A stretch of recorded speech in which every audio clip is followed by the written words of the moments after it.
I said Namaskara because today is the last day for campaigning in Karnataka. I remember those days in school when you had your exams and you crammed the last day. Pretty much the same situation in Karnataka. Now, a few days from now, Karnataka would have elected a new government. Lot of suspense, lot of excitement. Every party is putting their best foot forward.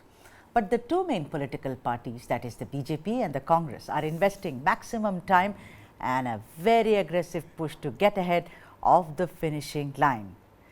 This is the most comprehensive roundup of what Narendra Modi and of course Gandhi said and did during the last leg in Karnataka.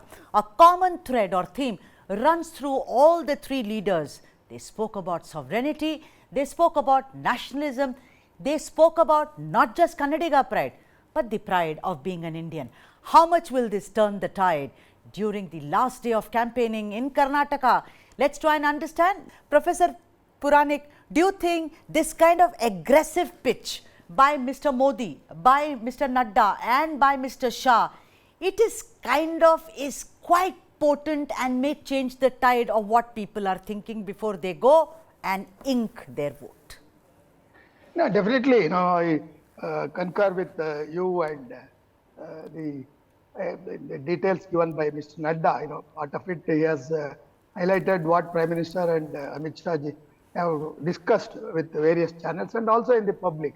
But the last 2-3 days, very not only aggressive but also very emotive kind of connect that Prime Minister is trying to make with the people or voters of Karnataka. I think something that has never happened in the past, because he has gone to all small villages, big towns, semi-urban and the mega cities like that. So even gully mein शोर है, मोदी जी बोल रहे हैं, मोदी जी का welcome कर रहे हैं. This euphoria that is there, certainly it gives you and me a kind of feeling that Modi ji has the knack of that. He is a great orator and he knows how to connect with the people of Karnataka and tell them key issues, especially the issue of sovereignty and the divide and rule policy of the British, which Congress is continuing like that. This kind of whatever self goals that Congress has been making, that is there. So I think to a great extent today and tomorrow,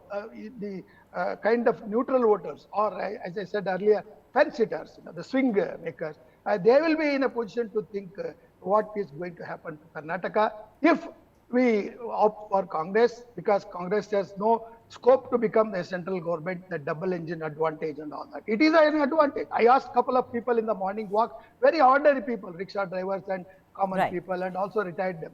They also say that Mr. Modi's assurance that Congress will not be in a position to deliver the goods because they are only making issues of corruption without evidence, and the cases have been filed. Yes, it's a fact.